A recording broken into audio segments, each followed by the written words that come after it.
नमस्ते बच्चों, मैं हूं आपका संस्कृत गुरु धीरेन्द्र गुरु जी और आपका अपना चैनल एडू गुरु जी पर स्वागत है। बच्चों, मैं आज आप सभी को संधि के संबंध में पढ़ाने जा रहा हूं। व्याकरण में संधि एक बहुत ही महत्वपूर्ण अनुभाग है और इस संधि के संबंध में आपको समझ लेना है।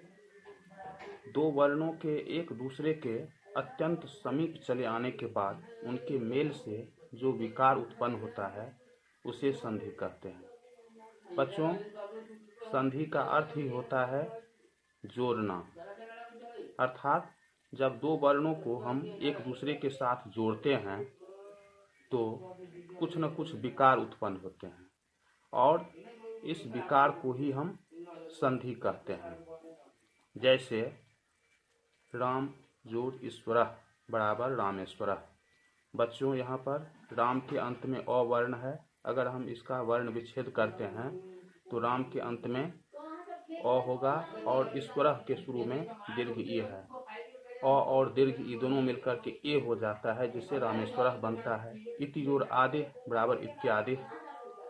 इति के अंत में ह्रस्व ई है और आदि के शुरू में आ है। ये दोनों वर्ण मिल करके विकार उत्पन्न करते हैं य का, और इस तरह से इति जोड़ आदि बराबर इत्यादि बन जाता है। महाजोड़ ईशः बराबर महेशः।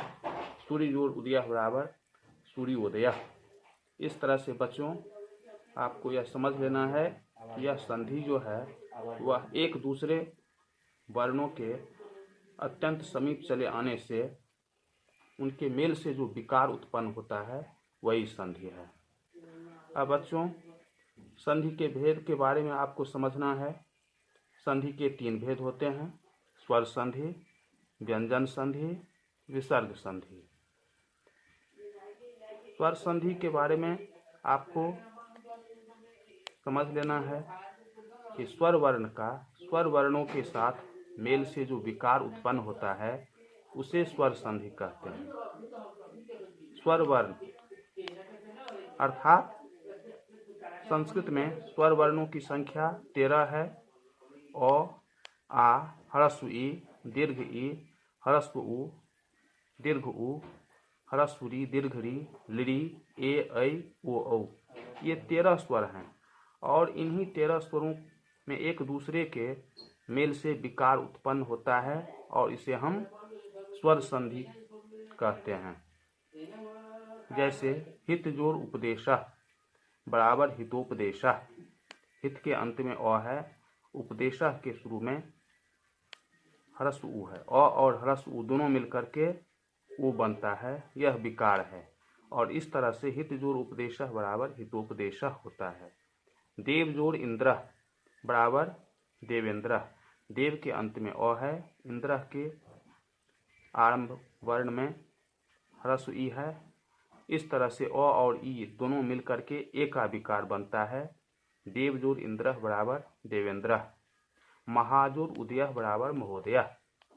यहाँ आ और ह्रस्व उ का मेल है और इससे उत्पन्न विकार ओ बनता है। इस तरह से महाजोड़ उदयः बराबर महोदयः होता है। सदा जोड़ एव, यहाँ सदा के अंत में आ है और एव के आरंभ में ए है। इस तरह से सदा जोड़ एव बराबर सदैव। तो बच्चों, स्वर संधि का अर्थ ही होता है स्वर वर्ण का स्वर वर्णों के साथ मेल से विकार उत्पन्न होना।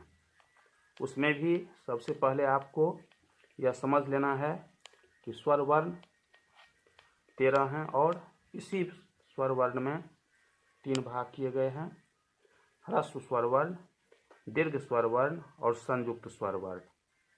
जिसमें ह्रस्व स्वर वर्ण में अ, ह्रस्व ई, ह्रस्व उ, री और लृ आते हैं। ये 5 ह्रस्व स्वर वर्ण होते हैं। दीर्घ स्वर वर्ण में आ, दीर्घ ई, दीर्घ उ और दीर्घ री, ये 4 दीर्घ स्वर वर्ण हैं। और संयुक्त स्वर वर्ण में ए, ऐ, ओ, औ, ये 4 वर्ण आते हैं। बच्चों, ह्रस्व अथवा दीर्घ वर्णों के मेल से जो वर्ण बनते हैं उन्हें हम संयुक्त स्वर वर्ण कहते हैं। इस तरह से स्वर संधि में आपको यह समझ लेना है कि स्वर वर्ण का स्वर वर्णों के साथ मेल से जो विकार उत्पन्न होता है उसे स्वर संधि कहते हैं। यह स्वर वर्ण जो होता है इसमें हमेशा कुछ न कुछ विकार उत्पन्न होते हैं।